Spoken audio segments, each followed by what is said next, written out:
Hello everyone. Up to this point, you may have felt that Amiga was probably the most complicated emulation for the mini classics, but there's another one, a new kid in town, so to speak, that could be arguably just as difficult, if not more incredulously hard to get into. We're talking about DOS emulation, and many of you may have been completely perplexed even attempting to do this in the past, but we're going to open up the new Hakchi build, which is going to be going out within the next couple of days. It's going to be Hakchi2 CE 3.9.0, and DanMan827 for the win here. Incredible job on this. He's been working on this nonstop every day for like the good last year. I mean, it is an incredible job.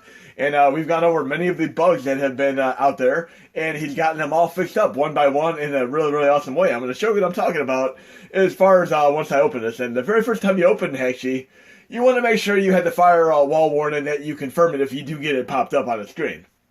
But we're doing this real quick. And depending on whether or not I did it already or not, I might get a little prompt that tells me I need to allow firewall permissions. Otherwise, you could have the too long to reboot, inability to install the drivers, all that fun stuff. And I mean, there are a few bugs that many of you may have ran into in the past that are completely fixed up now. And I'm going to go over a few of these. And again, we're going to use this for adding DOSBox games to the Mega Drive SNES Classics. But again, DanMan827, fucking awesome here. We're going to click OK here, and pardon my French. Okay, it's going to check for the latest things here. Right there. Windows Firewall has blocked some features in this program. You need to make sure you click allow access on this or you're going to have issues. You have to allow permission. So make sure you click this on your first run. Okay, and then we're going to have a little important message right behind this. If you're modding the Sega Mini, the included USB cable will not work. Yes, the cable that comes with it is not the appropriate cable to use. You need to use at least like a data cable or something like from your Samsung Galaxy, etc. But we also have links to our Discord right here, Rockin' the Classics, and subreddit right there. I mean, if you have any kind of issues, you can join us on Discord, which you can do on your phone, PC, etc., as well as our Reddit, where you can post questions. And I'm going to go into here right now. We're good on this little front. And I'm going to get a little bit of a multitasking framework in here. We're going to go to my flash drive here. And I have a folder of games. Go to Dummy. And this is for the PlayStation Classic, mind you. I'm doing a little bit of multitasking. But we're going to go to DOS here. And we're going to be doing a DOSBox Pure tutorial, because up to this point we've had DOSBox and DOSBox SVN, which is more of like an extreme version of DOS, but here we have the more attuned, amazing user-friendly version. It might seem like it's perplexing at first, but once you get into the nitty-gritty, it really is awesome. But I have a bunch of these games right here. I'm going to right-click on all these games that I have, and I'm going to extract them all to individual folders. And I'm going to show you how you're going to add these to Hakchi as well, because you have to do them in a very, very special way. But some of the bug fixes that we have for Hakchi, and I'm going to give you an example right now. Say, for instance, like I go to modules, install extra modules, and these are the only ones that I have in my user mods folder right here. Just the ones that I have in my user mods folder. So what I'm going to do right now is go to modules, KMFD's Mod Hub, and the release is not posted yet, but it will be as soon as I can get it up. We're going to go to the BIOS tab. And we have this thing called the Master BIOS module, which I'm going to download the module. I'm just going to download it. I don't really utilize the download and install module. I like to do it from the actual Hakchi menu. So now I have that downloaded, and I can even go to like KMFD RetroArch or KMFD Extreme, which is the more experimental things. I'm going to grab like a 181 Extreme Amp, which would be the RetroArch here. I'm going to download that. And once I have these downloaded to my user mods folder, I can install them via the modules tab, which I'll show you in a moment here. So it's downloading this. And there's one bug that Hakchi has had for like a few years, and I talked to Dan. I was able to pinpoint exactly what was causing it. The access denied, and by far one of my most watched videos was how to fix the access denied thing. It deals with files being read-only. And I'm going to show you the old way that we used to fix it, but this latest 3.9.0 Hakchi is going to auto-fix it for you, which is going to be absolutely amazing. But my connection's a little bit slow right now, sorry. Other people in the family are streaming some stuff on like Netflix, Hulu, and all that. You know how it goes when you have like people all doing the same thing at the one time on the same connection here. Okay. And I probably need to reset my router too. You know the old South Park episode where you do the resetting of the router thing here? And we can do a whole like 20-minute video with me downloading a 13 megabyte file. It's almost like I'm back on 56K way back when I was trying to grab some MAME ROMs way back. And getting some of the Neo Geo ones like Prehistoric IO2, and failing like at the 50 megabyte point, and me having to start over and over again because I didn't have like a download manager at the time. But in any case, we have these modules, install extra modules. Now we have this, and we have this. These are two things I downloaded. Now, for instance, if you want to use the BIOS module, you can simply go to the Hakchi directory, which I'm going to do right now. I'm going to go to where the Hakchi directory extracted, 3.90, user mods, and we have our BIOS module. You go in there, into etc., into libretto, into system, and you can copy the BIOS that you need. And you can view the HMod while in Hakchi to see which specific particular BIOS you need for that any given point in time. The problem is that once you add the BIOS to this folder and you go to install it, you might get an access denied error. And the problem with that is that, I'll give you an example here. You would typically need to right-click on it, and then you'd see this read-only right there. It'll always say read-only on folders, but the files within, you'd want to uncheck, apply, OK. And this is how you avoid the issues with read-only. But Hakchi is going to automatically take care of this for you, so you don't have to worry about the access denied error anymore. And then there's a few other issues, like if you had MSU1 games, some games are case-sensitive where they have to have a hyphen in the title, like R-type. Hakchi would typically rename them to be like R_type. And then the MSU1 music files would no longer detect properly. That is not an issue anymore as well. And then there are certain instances where if you try installing like a foreign object, HMod so to speak, you would have it say unable to install, and it would say -30 megabyte space on the bottom here once your mini is connected. And the problem with that is that you'd have to uninstall or reset your kernel and do it all over again just to get it going. That issue is fixed up as well. And then the biggest addition, and I'm going to show you right here how you're going to be able to see these additions with the release here. You're going to be able to even go to like his page or my release page here. My release page will be like the KMF Thematica releases, and you'll have this page here. I have some of my release notes for this release, which I'm going to be dropping fairly soon. But if you go down to the alternate links here, these are where you can download the files like Hakchi.net, KMF Thematic, and thanks Mad Monkey for helping set that up. And of course, the Drive, Google Drive link. Then here again are our Discord link, our Reddit link. But if you go down, we have the Hakchi2 CE releases. And if I click that, it'll basically be the releases of Hakchi. It should open it up in a second here. And you'll be able to click this link with the release, and once Dan posts it, we'll have the 3.90 Hakchi release there. And I'm not going to say too much, but he has kind of like tentative release notes there. I'm not going to show you them yet because that's all on him to finish this up. But the last one released was 3.8.0. And you're going to be able to read this right here. Add more controller mappings. Again, this is for the last release. You're going to have to click this and refresh it off my page or this page right here. Team Shinkansen Hakchi2 CE releases to see all the new additions for it. I don't want to just spoil anything yet because he might have a few last minute notes that just like I'm not going to show you many of my release notes, but we're going to have some of these games extracted right here. And I'm going to pause the video while these finish extracting, but one other thing that's interesting here is that PlayStation 1 games have tremendous issues with certain games like Johnny Bazooka Tone and even Star Wars Dark Forces due to dynamic recompiler. You can actually disable dynamic recompiler in the options, which I'm going to show you. The problem is that the code is going to run extremely slow, but luckily the DOS variants of both of these games work awesome. But I'm going to pause this while it extracts, and then I'm going to show you the DOS add games tutorial. Well, actually, I might not need to. I could probably do this at the same time. Let's do some multitasking. We're actually going to go into my folder here. We're going to see which games I already extracted.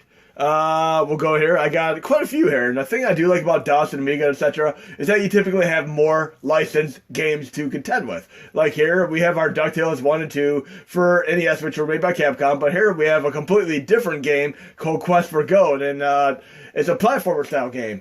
But again, we have Johnny Bazooka Tone, which I could add right now. So we'll do that first. So I'm going to go to File, Add More Games. I typically like to do As Is, and As Is actually a function that I recommended Dan add because if you try adding like an arcade game, like even Verse Castlevania, which has a single bin file inside of it, it'll be confused. By doing As Is for arcade games, you avoid that issue. You can do auto detect for other things, but As Is the one I like to do for arcade games.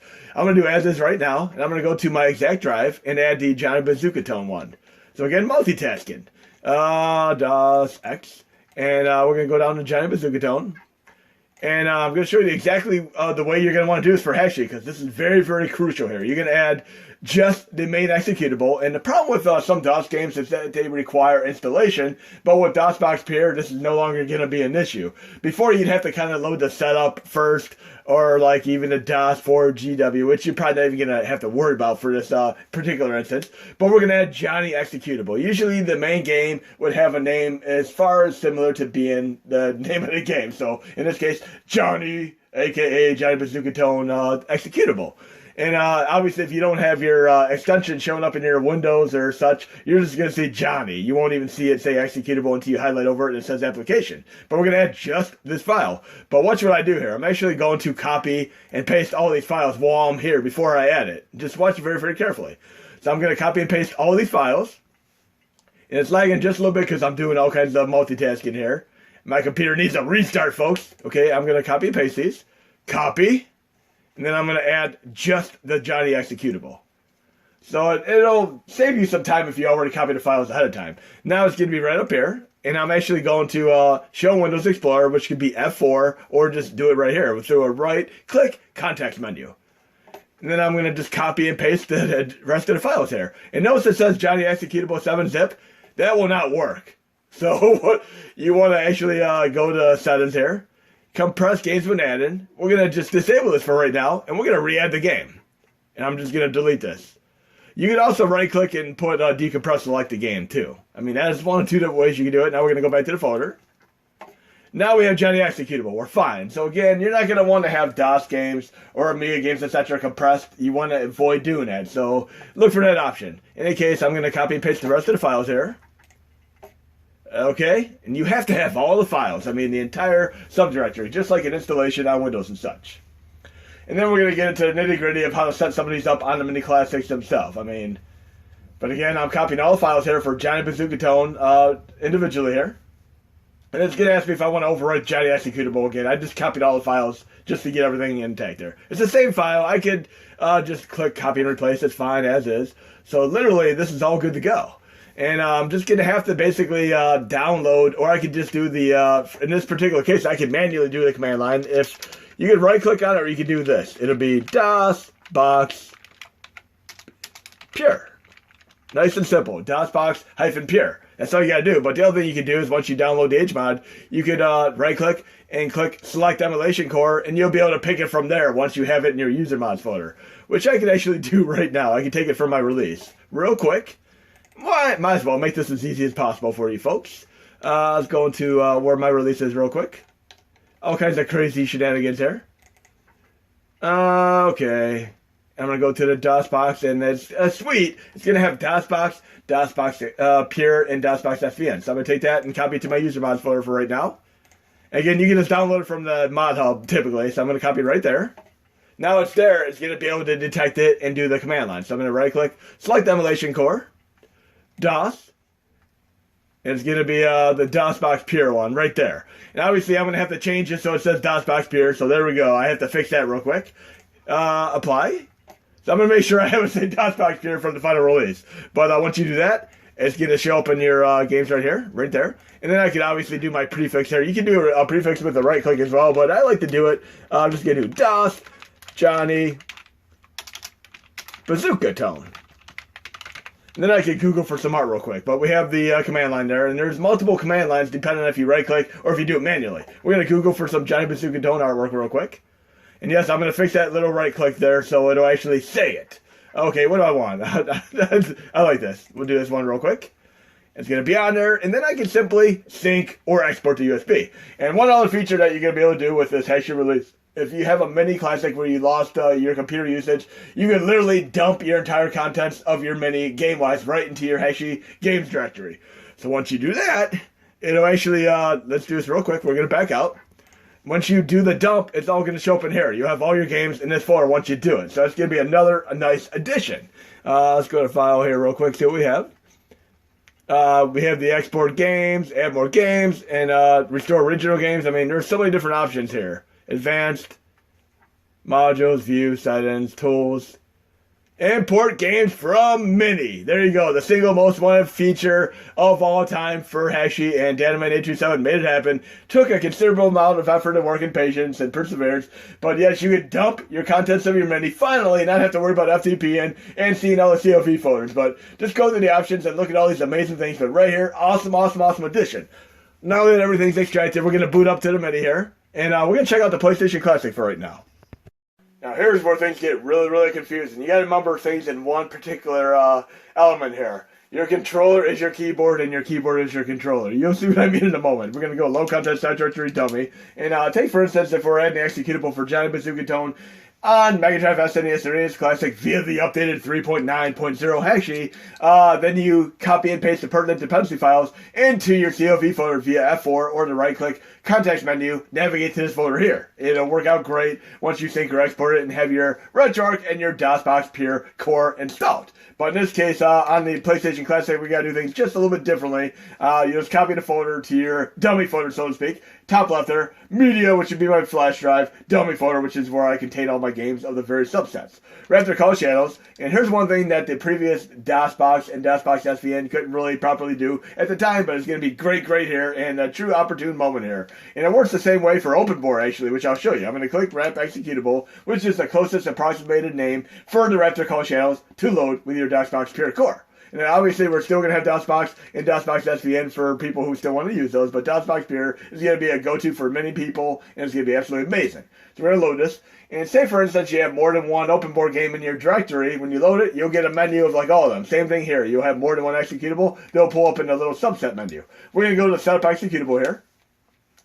And you might think control type, you may want to possibly have it set to joystick, but don't. Have it set to keyboard. Just trust me on this. You'll see why in a moment.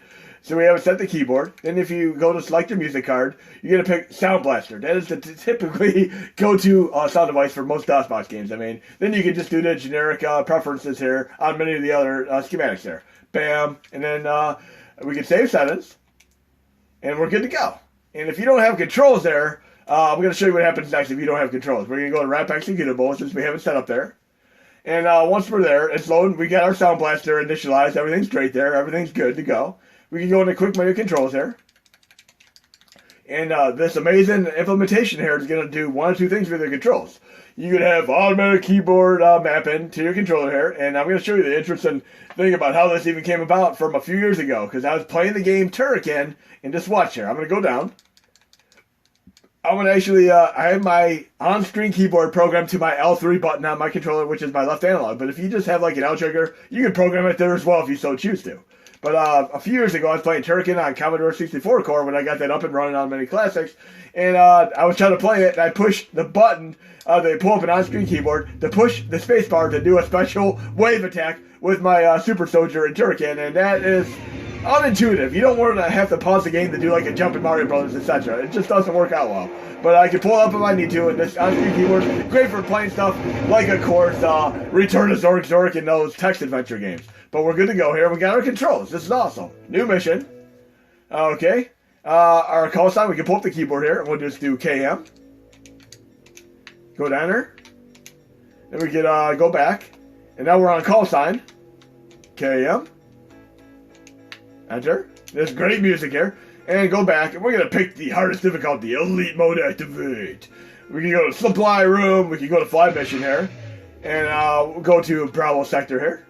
And this is by far one of the best shmups I've ever played. I mean, typically I'd play like console shmups and stuff like Gradius, R-Type, and Darius, etc. But this game here is literally what got me heavy into DOS emulation to really see some of these amazing shenanigan games that I've never seen otherwise. And this reminds me of some of the games that are on PCFX, which is the core that I'm going to try looking into fixing up even more in the future as well, because there's so many great games on that. But this is run damn awesome here. And you're going to have multiple ways of controlling your games as I show you. Well, we'll do like a Star Wars Dark Forces next, but this is damn awesome. And yes, save states work with this core as well. But yes, do your keyboard to controller mapping the way I just did it for this particular game, and it'll work out well.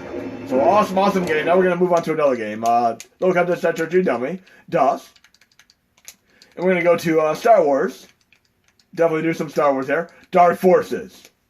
We're going to go to Dark Executable here. And one thing to keep in mind is if you have issues with one particular game, load another version of it. In this case, I'm doing a revolution of it. So it has some changes. And sometimes revolutions I really don't enjoy, because if you take the original Revenge of Shinobi on, of course, Mega Drive, it actually removes some of the questionable unlicensed characters from the game, like DC and Marvel characters and such, and I like having them in the game when I play it. I mean, I'm going to have to do a demonstration because it is so beautiful with them unlicensed characters in the game. I mean, spoiler alert, you have the friggin' Joker in the game. I mean, literally the Joker's an enemy in the game, which was removed in future revisions. I keep saying revolutions, but it's revisions. But so far, so good here. I'm going to go into... actually, I'm going to let it play as is, because I have the default controls here. Let me get to the game here and just see what it's all about. Because, again, you have more than one way of doing these controls, depending on which controller you have. I love the synthesizer music, and by the way, I started out playing piano, synthesizer, etc., and I moved on to playing drums. And my controls are not working the way I want them to right now, so I'm not going to use the automated ones for this one. I'm going to go controls, port 1 controls. I have it auto defaulted here, but I'm going to go over to the right and do generic keyboard bindings. So this is the other go-to. I mean, I can go between these. For some of the point-and-click games, I can do mouse with left analog stick, mouse with right analog stick, even grab a gamepad, first joystick. I can do second one. I can control a flight stick, control both with one, custom. And then I'm going to go to, look, there's just so many options. I'm going to go to generic keyboard bindings. And again, once I'm done on the controls that I'd like, I can go to save game remap file. But I'm on generic keyboard bindings right now. Let's see how this works. Again, I'm using an entire D-pad controller right now. Look, I'm doing it all on D-pad. That's beautiful. This music reminds me of the type of thing I would expect to be in, like, Spaceballs, when Rick Branson's playing with his dolls and such. But this run way, way better than ever before. Oh, this is beautiful. Hell yeah. Really, really digging this, and beautiful, beautiful, glorious sound here. And this actually runs better than the PlayStation 1 version because when you have Dynamic Recompiler enabled for PlayStation 1 core, it has issues on certain games such as Johnny Bazooka Tone and this game. You have some graphical artifacts and glitches. Oh, hell yeah. We're going to do Johnny Bazooka Tone next, though. Take out a few more enemies here. Oh, yeah. Switch weapons, use my R trigger here. So it never gets old. Oh, we're going to move on to Johnny Bazooka Tone here, and let's show you exactly what I'm talking about. Low content soundtrack, you tell me, and I'm going to go to the PlayStation 1 folder, just to show you exactly what I'm talking about. Dynamic Recompiler is a double-edged sword. So Johnny Bazooka Tone right here. And I do have the PlayStation RAM core updated for this release as well. As you can have some nice, nifty things as well, so make sure to check that out. And I'll do the HD one next update. Okay, and I have it desynced right now, just to show you. It's not going to make a damn difference. See, I'm running fast, desynced right now. Notice I have tremendous graphical glitches.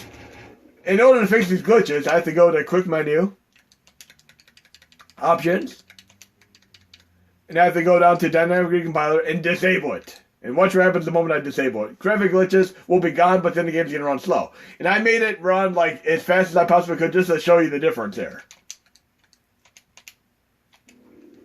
Look at that. Graphic glitches gone. Game runs too slow. So what I'm going to try to do in the future is make it where dynamic compiler is not as needed here. But again, it's not going to be an issue for the DOSBox version here. And the same issue happens with Dark Forces, unfortunately.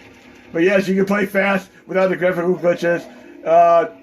Slow without the graphical glitches or fast with graphical glitches. And we don't want to have either way. We want to have it perfect both ways. But we're going to load content soundtrack dumb here. And we're going to go to DOS here. We're going to load the Johnny Bazooka Tone folder. So we're going to run the DOS version, which runs fine. We're going to go to the Johnny Hakchi2 in a bowl here. And we're going to see if we have sound or not. We might not have sound. DOSBox Pure. If we don't have sound, we'll do the executable for install. We're going to load Johnny executable here and see if we actually have sound. I don't think I'm going to have sound, honestly. I think it's going to need installed. I apparently don't have sound. I have no sound at all. So we're going to fix that with the install here. Games run fine because I have the auto map defaults here. But I want to be able to hear some sound here. Okay, so we're going to go to quick menu, restart. Now we're going to go to setup executable. No sound card. Sound blaster. And then we're going to have that saved. Save, setup, and quit. We have it set to sound blaster and keyboard. Remember, keyboard instead of controller. Make sure you pick the keyboard. Save, setup, and quit. Now we're going to pick the main executable again. And we should have sound this time. Ready? 3, 2, 1. Contact. We got our sound, folks. Now we got our sound, and the game's running fine without graphical glitches. How beautiful is that? Oh, hell yeah. Beautiful, beautiful platform game on the Sega Saturn, PlayStation 1, etc. And you can play it gloriously on your DOSBox Pure with this update. How awesome is that? Beautiful, beautiful game. Love these type of games there. And another one I used to love was like the Skeleton game. Remember that one? Skeleton Warriors. That was a beautiful, beautiful game as well. But Johnny Bazooka Tone for the win. And I got hit by the sword bushes there. Love these foreground objects as well. I mean, it kind of reminds me of like playing like Heart of Darkness, one of my favorite PlayStation 1 games, which is also on, of course, PC and such. But Giant Bazooka, nearly every system has their mascot. We have Sonic the Hedgehog for like Mega Drive. We have Mario for Nintendo. We have Crash Bandicoot for PlayStation 1. But then we have these other games which are meant to be like arguably mascots, and then they're lost to time because they didn't succeed as well. Like Bubsy 3D, Gex Enter the Gecko. I mean, he's had quite a few games, but not as well known as some of these other characters like Mario and Sonic, of course. And then we have Skeleton Warriors, which is a fun game nonetheless. Spider the video game, Jurassic Park, The Lost World, both on PlayStation 1. I mean, again, Jumpin' Flash 1 and 2 are both fun games, and there's even a Japan-only release, Jumpin' Flash 3, also awesome. But let's get into another genre completely here. But let me know some of the arguably forgotten long-lost classics that you played on your systems way back. 3DO, Sega Saturn, PlayStation 1, whatever system you played, even some of the ones that are on Sega CD. No content, Star Trek Dummy. And we're going to go into a 3/4 perspective overhead racing game, which is a great genre for me. Rock and roll racing, RPM, Radical Psycho Machine Racing, RC to Go on PlayStation 1, Racing Gears Advance on Game Boy Advance, and RC Pro M 1, 2, and of course Cobra Triangle on NES, made by Rare, who went on to make GoldenEye, Conker's Bad Fur Day, Diddy Kong, Donkey Kong, etc. But we have a game here, and like Raptor Call Shadows, 2 shmups on DOS, we have a game called Death Rally, which is like RC Pro M, but with a little bit of Carmageddon, and Death Race thrown in for good measure. And typical go-to here is to load the main executable if you have any trouble installing the game. If you have trouble, go to the setup executable, which we'll do. We'll just do the setup executable here. And we should get a little prompt there. There we go. I'm going to do Sound Blaster. Defaults. Save and exit setup. Type Rally to play Death Rally. I mean, you can pull up the command prompt and type it in if you want to, but we could also just do it this way. Rally executable. And it should load the SS, load music and effects here. And we're going to make sure we have the controls that we want to have too. Because we're going to have to do controls for this game a little bit differently than some of the other games I showcased a few minutes ago. Like I said, every game is its own ball game. And if any of you have trouble with these games, let me know individually which games you have trouble with, and I'll see what I can do to do a tutorial on those specific games. Now loading the game, please wait. And the further we get into time, the more load times we have. You have to go back to like a Atari 2600 to have no load times. You literally just pop in the system, power down, and it's there. I have no controls right now, folks. I can't do anything. So we're going to go into quick menu controls. Port 1 controls. We're going to do the generic keyboard mappings again. Awesome thing here. And let's make sure we have our on-screen keyboard mapped. Right there, we're good on that. You're going to need on-screen keyboard for this game. Trust me on this. Quick menu resume. We're going to do enter nickname with the on-screen keyboard. KM. Enter. Do I want to use weapons? Yes. Select difficulty. Petrol in my veins. We'll do that. I got petrol. Okay.